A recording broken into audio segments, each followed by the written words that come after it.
الحمد لله وحده والصلاة والسلام على من لا نبي بعد أما بعد فإن خير الحديث كتاب الله وخير الهدي هدي محمد صلى الله عليه وسلم وشر الأمور محدثاتها وكل محدثة بدعة وكل بدعة ضلالة وكل ضلالة في النار فأعوذ بالله من الشيطان الرجيم يا أيها الذين آمنوا اتقوا الله حق تقاته ولا تموتن إلا وأنتم مسلمون.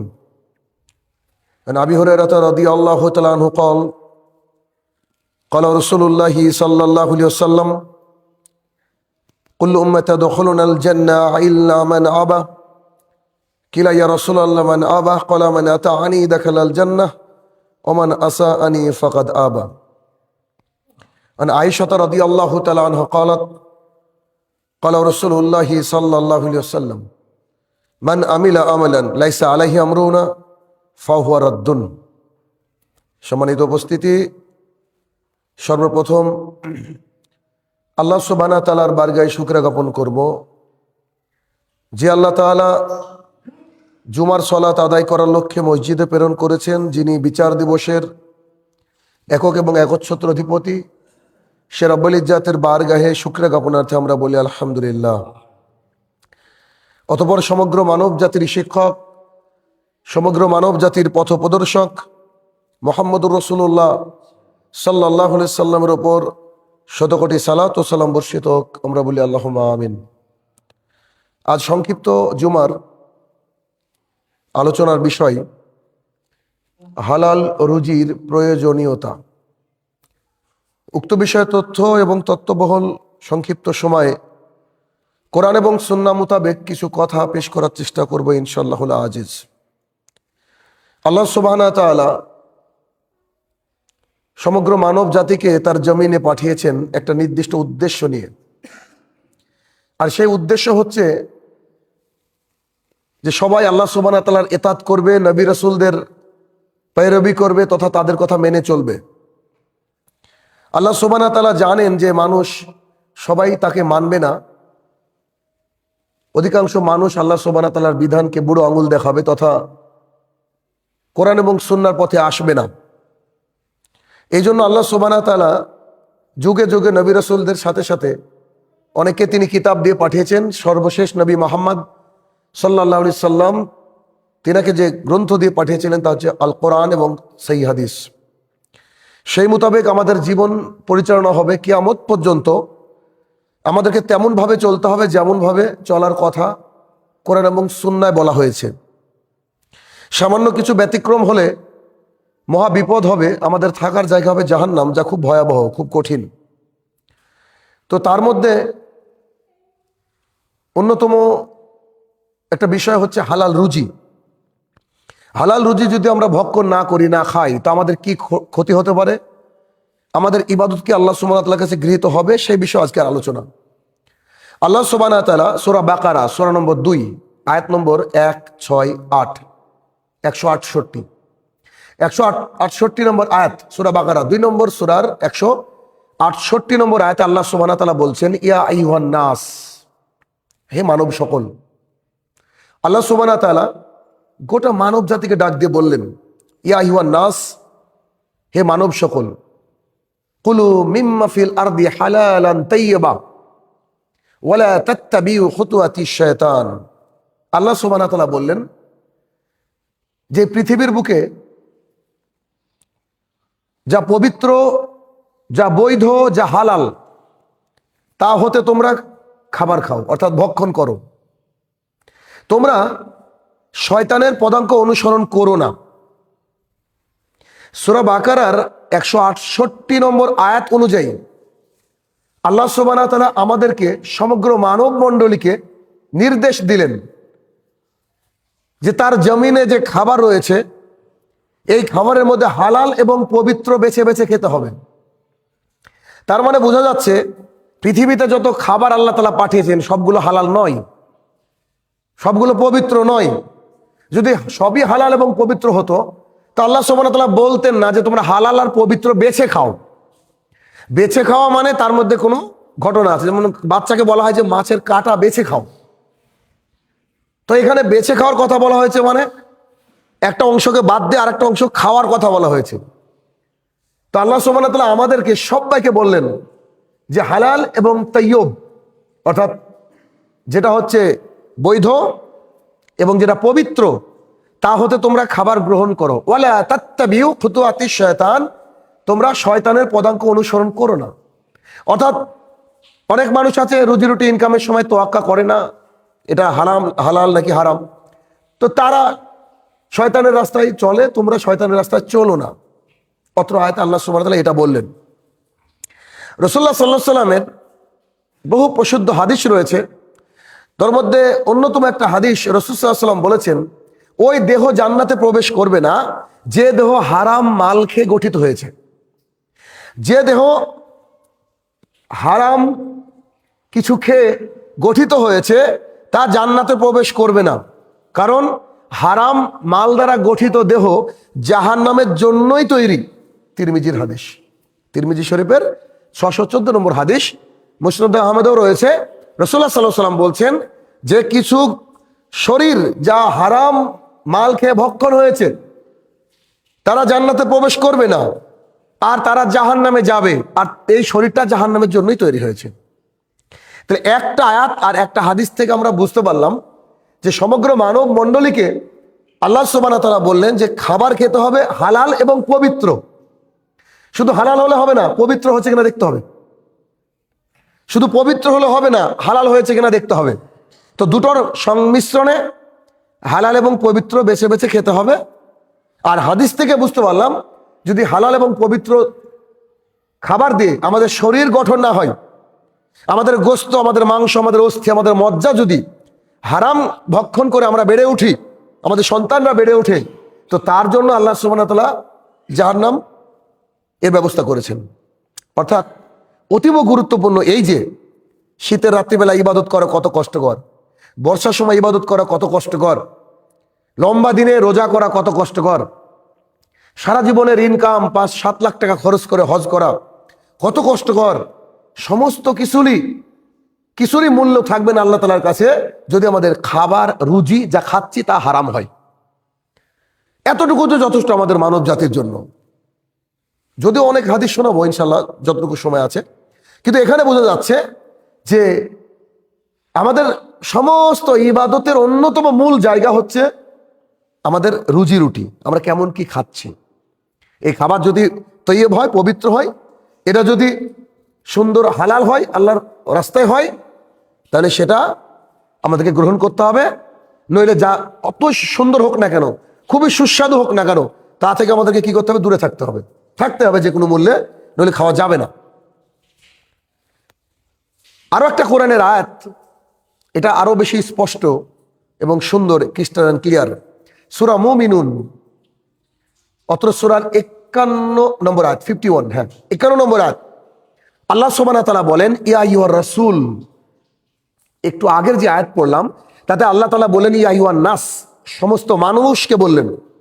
এবার যাদেরকে তিনি সিলেকশন করেছেন, যাদেরকে তিনি কিতাব দিয়েছেন, যাদেরকে তিনি মনোনয়ন দিয়েছেন, যারা হচ্ছে মাসুম, যাদের জন্য জান্নাত রেডি, যারা আল্লাহ সুবহানাহু ওয়া তাআলার প্রতিনিধি, যারা আল্লাহ তাআলার কালামকে মানুষের কাছে পৌঁছে দেন, যাদের আগের এবং পেছনের গুনাহ আল্লাহ তাআলা ক্ষমা করে দেন, সেই নবীদেরকে, সেই রাসূলদেরকে আল্লাহ সুবহানাহু ওয়া তাআলা ডাক দিয়ে বলছেন ইয়া আইয়ুহার রাসূল কুলু মিনাত তাইয়্যিবা, হে আমার নবীগণ, হে আমার রাসূলগণ। লক্ষ লক্ষ নবী রাসূলকে আল্লাহ সুবহানাহু ওয়া তাআলা পাঠিয়েছেন, তাদেরকে ডাক দিয়ে বললেন ও আমার রাসূল, ও আমার নবীরা, তোমরা শোনো, তোমরা যে খাবার খাবা সেটা যেন হালাল এবং পবিত্র হয়, বৈধ এবং পবিত্র হয়। এরপরে বলছে যে তারপরে তুমি আমল করো। পরের অংশটা কি বলছে আল্লাহ তাআলা, বলছে তারপরে তুমি আমল করো, মানে হালাল আর পবিত্র না খেয়ে যদি আমল করো। আমরা যদি হারাম রুজি খেয়ে মসজিদে এসে সারা দিন রাত পড়ে থাকি, তা আমাদের ইবাদত কবুল হবে না, ফিজুল, এমনি বাতিল। তার মানে বোঝা যাচ্ছে যে রুজির কতটা গুরুত্ব রয়েছে, যা খাবো তার গুরুত্ব অসীম। এই জন্য আল্লাহ সুবহানাহু ওয়া তাআলা সূরা মুমিনুনের 51 নম্বর আয়াতে আল্লাহ সুবহানাহু ওয়া তাআলা বললেন, হে আমার রাসূলগণ, শোনো, তোমরা হালাল এবং পবিত্র খাবার খাও, তারপরে তোমরা আমল করো, অর্থাৎ তাহাজ্জুদ পড়ো, কিয়ামুল লাইল, সিয়াম করো, রোজা করো, মানুষকে দাওয়াত দাও, হক কথা বলো, হজ করো, উমরা করো, সব ঠিক আছে, কিন্তু তার পূর্ব শর্ত কি? তোমাকে হালাল রুজি গ্রহণ করতে হবে। ঠিক যেমন মসজিদে আসার পর সলাত আদায়ের আগে আমাদের অজু জরুরি। আমরা তো অজু ছাড়া সলাতে দাঁড়িয়ে যাই তো সলাত হবে না, এটা শর্ত। ঠিক তেমনি আমাদের ইবাদতও হবে না যদি আমাদের রুজিটা হালাল না থাকে। অর্থাৎ হারাম থেকে আমাদেরকে সর্বান্তকরণে কি করতে হবে? একেবারে 100 হাত দূরে থাকতে হবে, 1000 হাত দূরে থাকতে হবে, চলবে না। হাদিস, আবু হুরায়রা রাদিয়াল্লাহু তাআলা আনহু বলেন, রাসূল সাল্লাল্লাহু আলাইহি সাল্লাম বলেছেন, যে ব্যক্তি তার হালাল উপার্জন হতে, দেখেন আল্লাহ সুবহানাহু ওয়া তাআলা কত মহান, যে ব্যক্তি তার হালাল উপার্জন হতে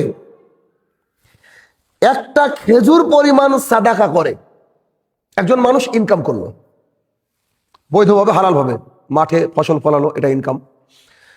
আমার কোনো কিছু নাই, আমি টোটো চালালাম, এটা আমার ইনকাম। আমি ডাক্তারি করলাম, এটা আমার ইনকাম। আমার মুদিখানার দোকান আছে, আমার ইনকাম। আমি টিউশনি করছি, আমার ইনকাম। হালাল, একেবারে স্পষ্ট হালাল। কারো বাড়িতে আমি কাজ করলাম, এটা হালাল, একেবারে স্পষ্ট, ক্রিস্টাল ক্লিয়ার। কোন ব্যক্তি যখন হালাল ইনকাম করলো, তার থেকে একটা খেজুর সমপরিমাণ দান করলো। একটা খেজুরের দাম কত? 2 টাকা, 3 টাকা, 5 টাকা, 10 টাকা, আচ্ছা 100 টাকা, খুব ভালো খেজুর হলে। তা থেকে দান করলো একটা খেজুর পরিমাণ। আল্লাহ সুবহানাহু ওয়া তাআলা সবচেয়ে ছোট থেকে ছোট জিনিসটা দিয়ে আমাদেরকে বুঝাচ্ছেন। আর এই দান যদি আল্লাহর কাছে কবুল হয়ে যায়, তার মানে সব দান আল্লাহর কাছে কবুল হবে না।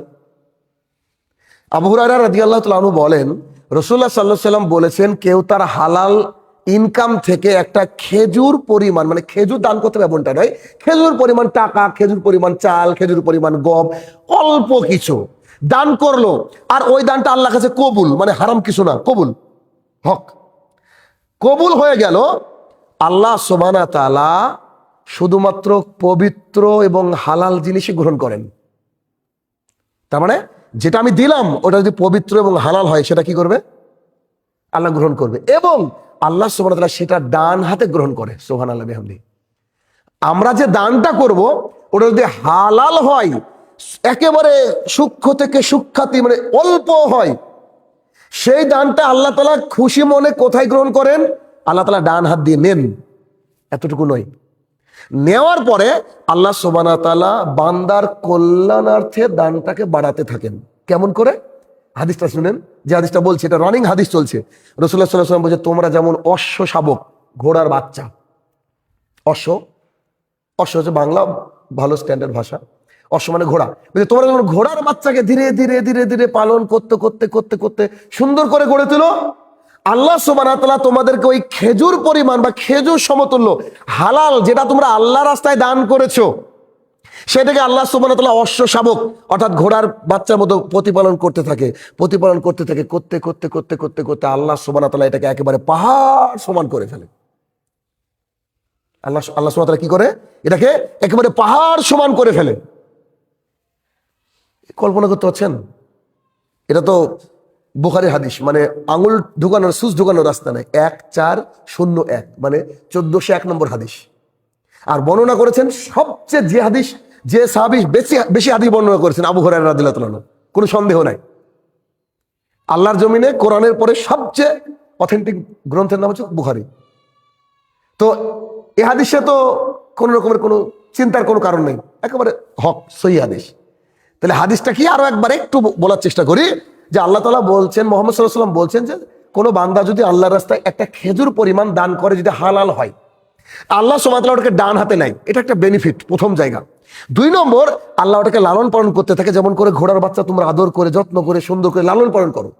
আচ্ছা, ঘোড়ার বাচ্চা না, গরুর বাচ্চা, ছাগলের বাচ্চা যেমন করে আমরা লালন পালন করি, আল্লাহ তাআলা লালন পালন করতে থাকে, করতে করতে করতে করতে করতে আল্লাহ তাআলা এমন ভাবে লালন পালন করে যেটা পাহাড় পরিমাণ উঁচু হয়ে যায় ওর নেকিতে।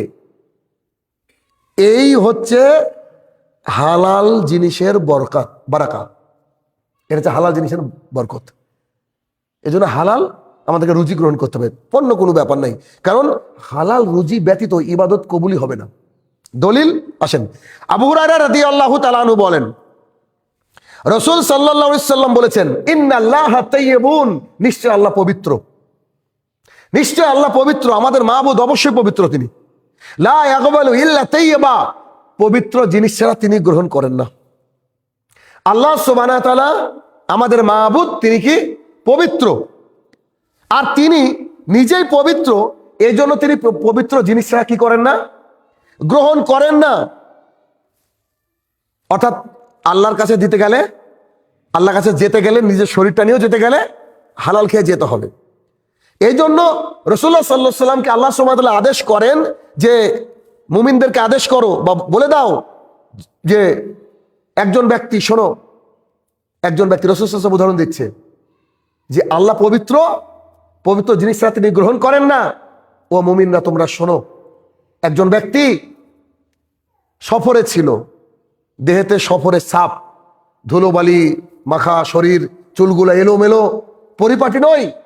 এই ব্যক্তি ফাঁকা মাঠে গিয়ে বলছে, ইয়া রাব, ইয়া রাব, হে আমার প্রতিপালক, হে আমার প্রতিপালক। রাসূলুল্লাহ সাল্লাল্লাহু আলাইহি ওয়াসাল্লাম বলছে, এই ব্যক্তির দোয়া কি করে কবুল হবে?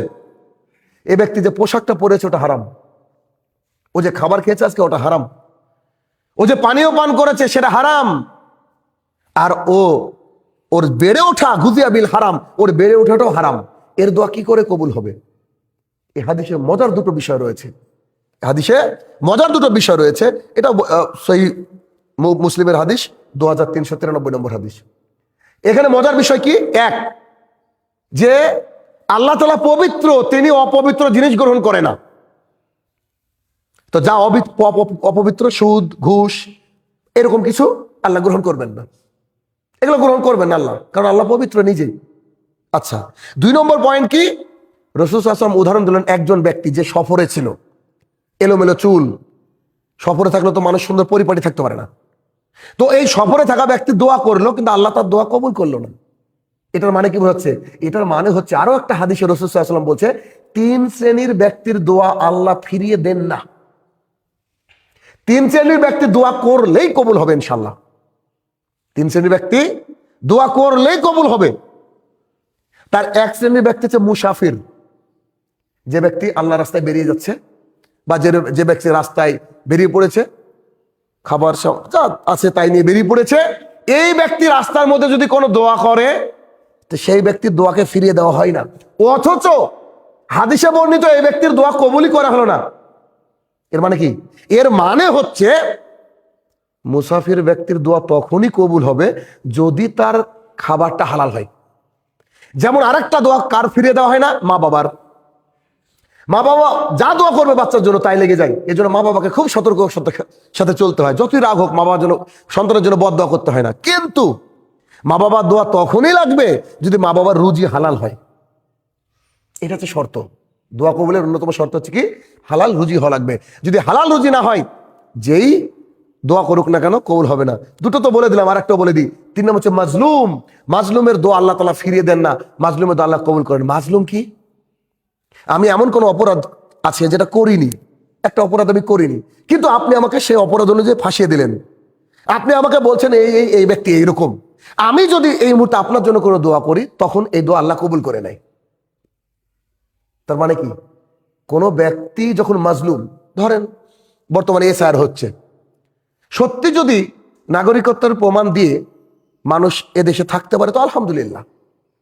সত্যি যদি ভোটার কার্ড বা ভোটার লিস্টকে সেগ্রিগেশনের কাজ চলে, অর্থাৎ সংশোধনের কাজ চলে, আলহামদুলিল্লাহ। কিন্তু কেউ যদি চক্রান্ত করে যে না এই জাতিকে রাখবো, এই জাতিকে তাড়িয়ে দিব, এটা যদি এরকম কেউ করে, আর যদি সে হালাল খেয়ে দোয়া করে, কারণ সে মাজলুম, তার বাপদাদা এখানে জন্মগ্রহণ করেছে, তার নিজের ভিটে মাটি এখানে, তারপরেও যদি তাকে তাড়িয়ে দেওয়ার চক্রান্ত করা হয়, আর ওই ব্যক্তি যদি হালাল খেয়ে থাকে, ওই ব্যক্তি যদি দোয়া করে, আল্লাহ তাআলা একবার তুরন্ত দোয়া কবুল করে নেবে। কারণ আর থাকবে না, ফেরেশতাকে নিয়ে যেতে হবে না, সরাসরি তার সাথে কানেকশন, আল্লাহর সাথে।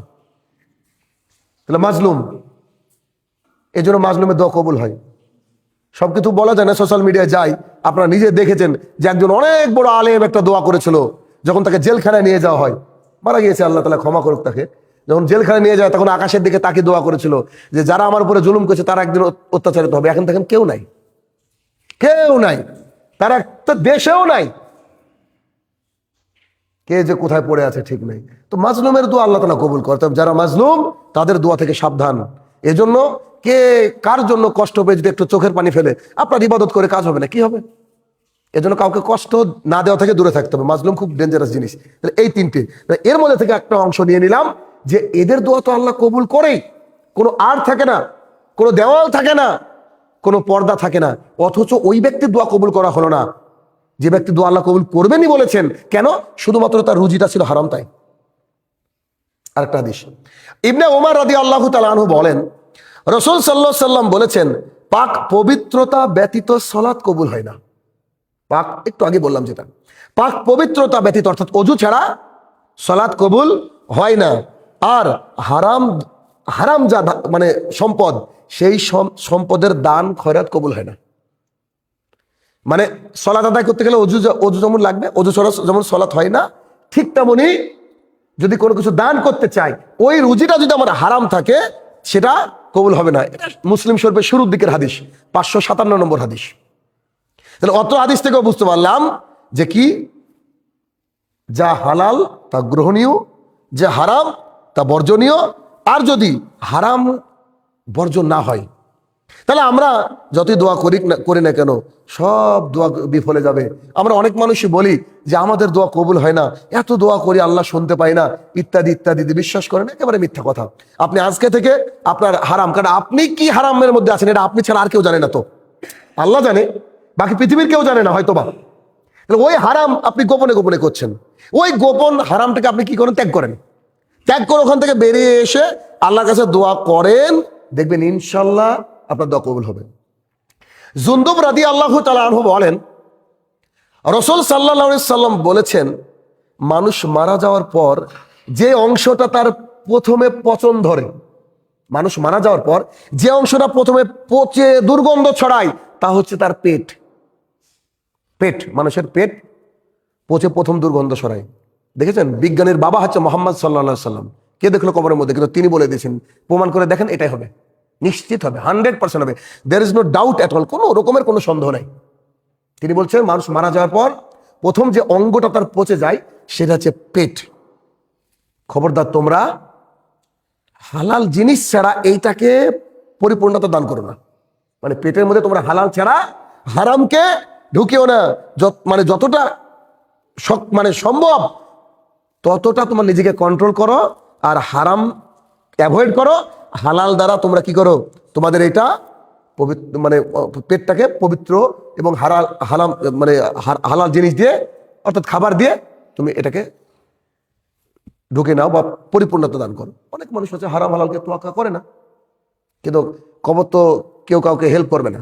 কবরের ভয়াবহ পরিস্থিতি তো খুবই খারাপ, সেখানে তো আমাকে কেউ হেল্প করবে না, যতই আমি যা করি না কেন কেউ হেল্প করবে না। অতএব হালাল রুজির প্রয়োজনীয়তা কি এ বিষয়ে কয়েকটা হাদিস আপনাদেরকে শোনালাম, যেখান থেকে বোঝা গেল যে হালাল রুজি হচ্ছে আমাদের ইবাদত বা দোয়া কবুলের অন্যতম শর্ত।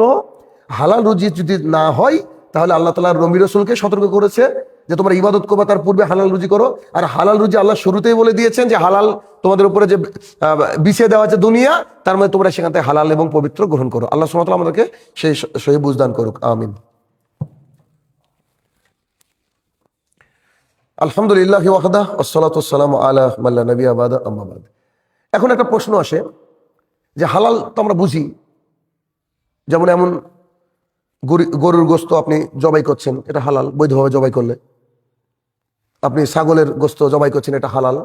ঠিক এইটা কোনো মাজারের সামনে গিয়ে জবাই করেছেন, হারাম।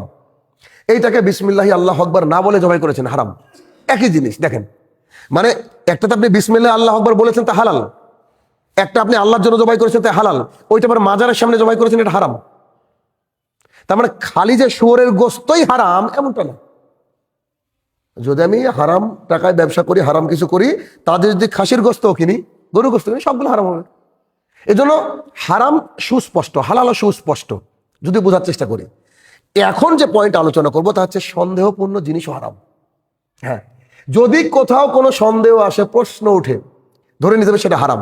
দলিল বিখ্যাত হাদিস, নুমান ইবনে বাশির রাদিয়াল্লাহু তাআলা আনহু বলেন, রাসূল সাল্লাল্লাহু আলাইহি সাল্লাম বলেছেন হালাল সুস্পষ্ট, হারাম সুস্পষ্ট।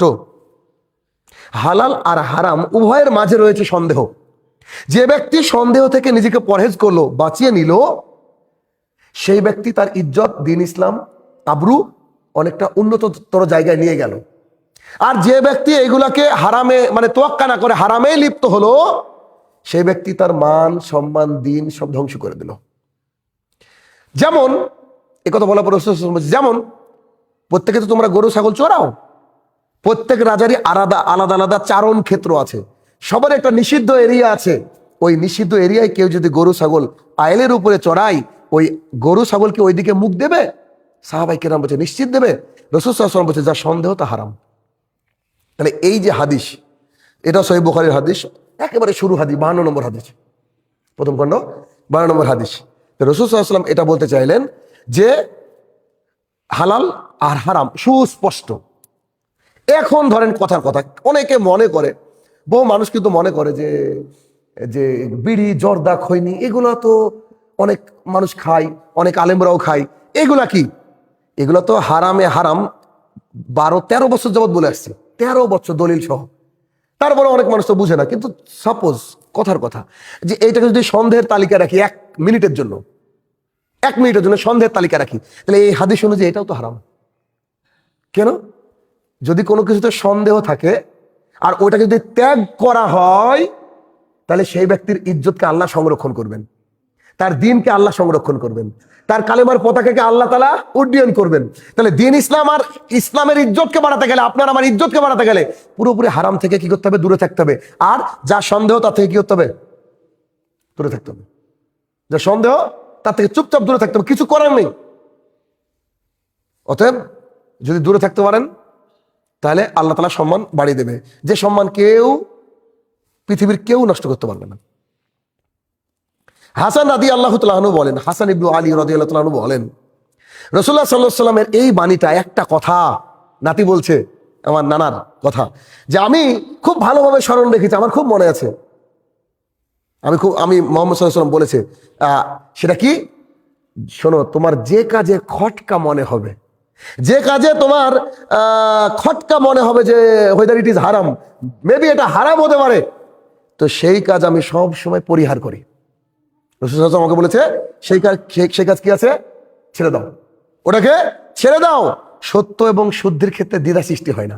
যেটা সুস্পষ্ট সেটার জন্য কোন রকমের কোনো দ্বিধা সৃষ্টি হয় না।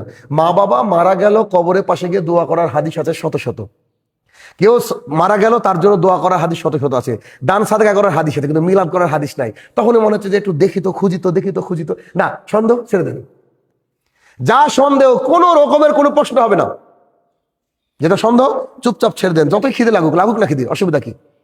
এত খিদে কিসের? কিন্তু যেটা হারাম, যেটা সন্দেহ, সেটাকে কি করতে হবে? ছেড়ে দিতে হবে।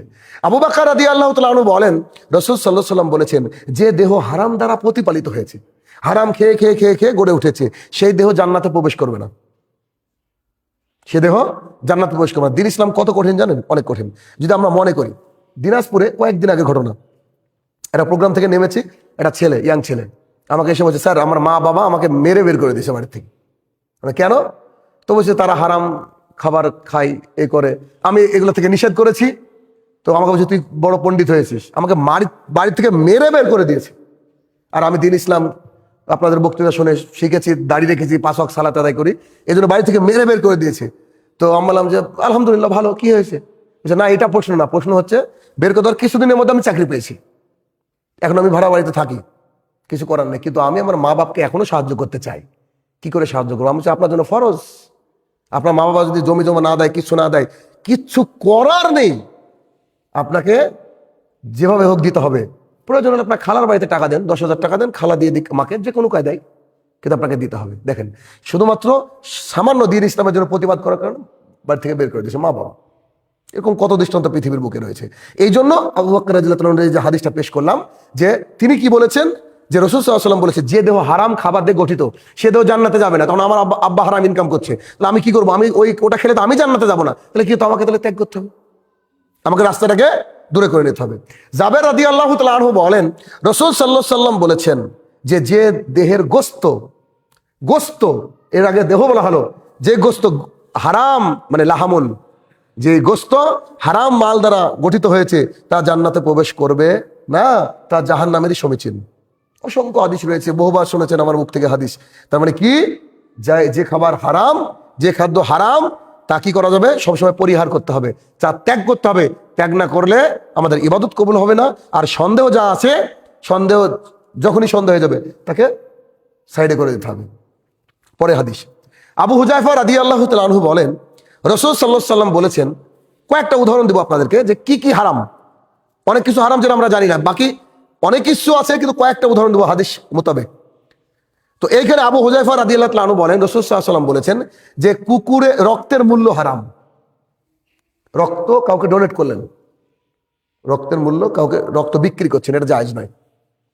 কুকুরের মূল্য হারাম, অনেকে কুকুর বিক্রি করে, কিন্তু হ্যাঁ কুকুর বিক্রি করে, যদি তো কোন কোন আলেম বলছে যারা শিকারী কুকুর সেটা ভিন্ন কথা, কিন্তু এমনি কুকুর বিক্রি করা জায়েজ নয়। পতিতা, যারা খারাপ মেয়ে নিজের দেহ বিক্রি করে খায়, এই ইনকাম হারাম, এগুলোকে নিষেধ করা হয়েছে। আর তিনি অভিসম্পাত করেছেন, লানত করেছেন আরো কিছু মানুষের উপরে। তারা কারা? সুদদাতা, সুদ গ্রহীতা, সুদের লেখক, সুদের সাক্ষী। এই যে বাড়িতে বাড়িতে বন্ধন আসে, বাড়িতে বাড়িতে গ্রুপ লোন আসে, সব হারাম খেয়ে এদের দেহ গঠন হচ্ছে। এরা কেউ জান্নাতে যাবে না, এদের কেউ ইবাদত কবুল হবে না। আমি বলছি না, বলছেন মুহাম্মদ সাল্লাল্লাহু আলাইহি সাল্লাম। কেন এর থেকে দূরে থাকতে হবে? এটাই তো কি, অনেক মানুষ আছে অভাবযুক্ত মানুষ, অনেক মানুষ অভাবী আছে, তারা হারামকে ত্যাগ করে হালালের পথে চলতে গিয়ে কত কষ্ট হয়, কিন্তু কিছু করার নেই, চলতে হবে। দরকার ভিক্ষা করতে হবে, তাও ভালো, অন্তত পক্ষে বৈধ জিনিস। কিন্তু এই লোন নেওয়া, এই সব থেকে দূরে থাকতে হবে। আরেকটা হাদিস আরো কিছু রয়েছে। আবু মাসুদ আনসারী রাদিয়াল্লাহু তাআলা আনহু বলেন, রাসূল সাল্লাল্লাহু আলাইহি সাল্লাম বলেছেন যে, নিষেধ করেছেন যে কুকুরের মূল্য, ব্যভিচারের বিনিময়ে গণকের পরিশ্রম। এই যে গণক হাত দেখে বলে, তাদের এই হাদিস, এগুলো হচ্ছে কি পুরোপুরি নিষেধ করা হয়েছে। এখানে আরেকটা এক্সট্রা রেখেছে, সেটা হচ্ছে গণক, অর্থাৎ গণক যারা হাত দেখে কি করে, মানে মূর্ধন্য, মানে কিছু অর্থ নেয় বা হাদিয়া নেয়, এগুলা জায়েজ নয়। ইবনু আব্বাস রাদিয়াল্লাহু তাআলা আনহু বলেন, রাসূল সাল্লাল্লাহু আলাইহি সাল্লাম বলেছেন, মদের মূল্য হারাম। মদ, আরেকটা হাদিস আছে, মদের সাথে সংশ্লিষ্ট 10 শ্রেণীর মানুষ পাপী।